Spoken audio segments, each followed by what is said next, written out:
Now, after studying the two types of wet corrosion, that is hydrogen evolution mechanism and the oxygen absorption mechanism for the wet corrosion, we will see what are different types of the wet corrosion. Now, we have already studied that according to Nernst theory, when any two metals, dissimilar metals, are in contact with each other in presence of suitable conducting medium, the metal placed relatively at a higher position in the electrochemical series will be more active. It acts as anode and get corroded, whereas the less active metal placed relatively at a lower position is less active. It acts as a cathode and get protected. Now, in case of electrochemical series, the hydrogen electrode is used as a reference electrode, but maintaining the standard temperature pressure condition and getting pure and dry hydrogen gas is always difficult, and therefore the same concept is applicable, and second series is found out, that is galvanic series. In galvanic series, calomel electrode is used as a reference electrode, and there is no need of setting the STP condition, and therefore it is practically possible. In case of electrochemical series, the zinc must be dipped in zinc sulfate or copper must be dipped in copper sulfate. Then only the potential developed can be measured in terms of SHA. Whereas for the galvanic series, the common electrolytic solution is used, and that is the seawater, which is plenty of available with a no cost. Uh, in the SHA, the arbitrarily the potential of SHA is taken as zero point zero volt, which is not correct, and therefore, in comparison with SHA, whatever the potential developed for unknown elements may not be correct. But in case of galvanic corrosion, in case of galvanic series, the calomel electrode, we are not going to fix up any value, and with that value, whatever the potential generated will be due to unknown solution, and therefore it is more reliable and more economical, and therefore as compared to electrochemical series, galvanic series is always more preferred over the electrochemical series. Now, galvanic corrosion may be defined as either two dissimilar metals are in contact with each other in a single electrolyte, or the same electrolyte is exposed to the different concentration. Same metal is exposed to different concentration of electrolyte.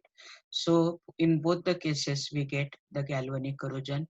Initially, we will see when the two dissimilar metals are in contact with each other and they are exposed to the electrolyte. So when two are there, for example, zinc and copper, they are present in the suitable electrolytic solution. Zinc being placed relatively at a higher position, according to the Nernst theory, it will act as anode, whereas copper being placed at relatively lower position, it is more noble, it acts as cathode and get corroded, and this type of corrosion is called as galvanic corrosion, where we can see that two dissimilar metals are in contact with each other and they are present in the same electrolytic solution. These are some of the examples of galvanic corrosion which are very much familiar to us. Now, metal ion concentration cell corrosion, it is the second type of the wet corrosion or the galvanic corrosion. Suppose we have the piece of same metal exposed to the electrolyte having different concentration. Here we have a container, here we have a dilute FeCl3 solution, here we have a concentrated ferrous chloride solution. So same metal, that is iron rod, is immersed in both the solutions separated by a porous partition or semi-permeable membrane. Then it is observed that the metal which is placed in the dilute ferrous chloride solution will is more active, it acts as anode, whereas the metal which is dipped in the more concentrated ferrous chloride solution is less active, it acts as cathode and get protected. Always at anode, oxidation takes place, that is loss of electron, and this electron will travel from anode to cathode through the external circuit as shown in the diagram. This type of corrosion is called as metal ion concentration cell corrosion, in which the concentration of metal ion in the electrolytic solution is different. In dilute solution it is less, and in concentrated solution it is more, where the same metal acts as cathode, and when it is less it acts as anode. Anode get corroded and cathode is protected. Next type of corrosion, we will see oxygen concentration cell. It is also the type of galvanic corrosion. Suppose we have a metal rod dipped in any electrolytic solution, for example, salt solution. The part of the metal rod which is dipped in the solution is getting less oxygen from the air, and therefore it is more active.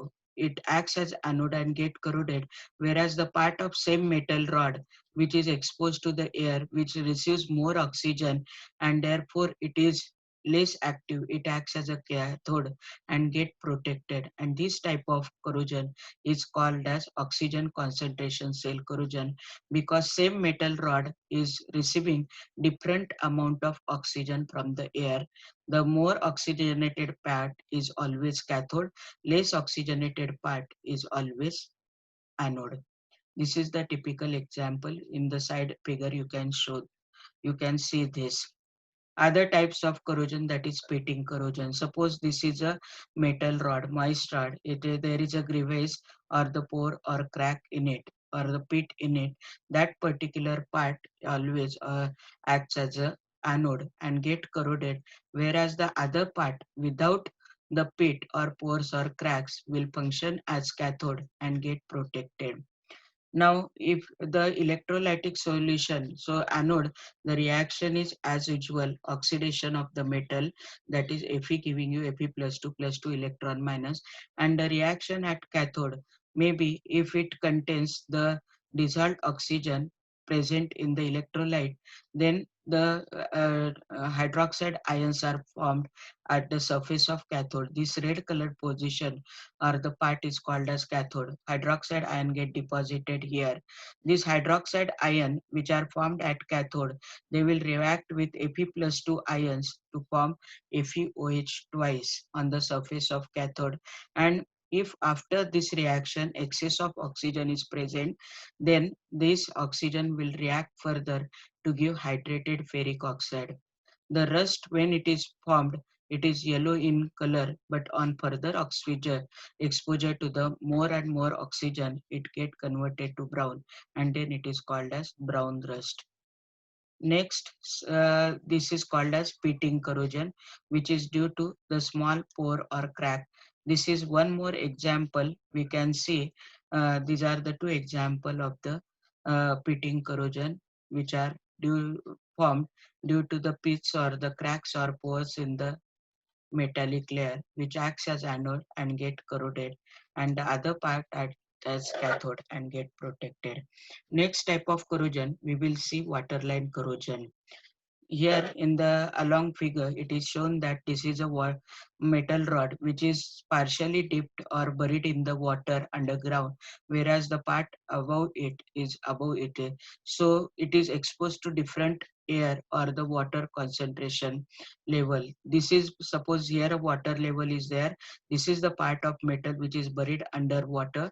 So this part receives less oxygen, and therefore this particular part acts as the anode and get corroded, whereas the part of the same metal which is above the water level, water line, it receives more oxygen, and therefore it will act as the cathode and get protected from corrosion. The reaction at anode, as usual, is the oxidation. This electron will travel from anode to cathode, and then the corrosion product will get deposited at the surface of cathode, that is rusting of iron, as we have studied earlier. Next type of corrosion, it is called as intergranular corrosion. It occurs along the grain boundaries in the granular metal and in homogeneous alloys. So we at the grain boundary, the metal acts as anode and the grains act as cathode. The grains get protected, whereas the grain boundary, the corrosion takes place, and uh, corrosion is observed at anode, and the cathode is protected from the corrosion.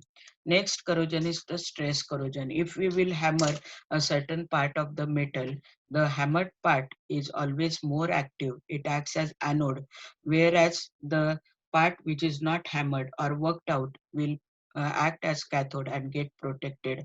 In this figure, you can see that this part is bent part which is hammered or worked out. So this bent part will function as anode, whereas this is where no hammering is done will function as cathode and get protected. So we have seen different types of corrosion: galvanic corrosion, metal ion oxygen concentration cell corrosion, water line corrosion, intergranular corrosion, and the electrolytic corrosion.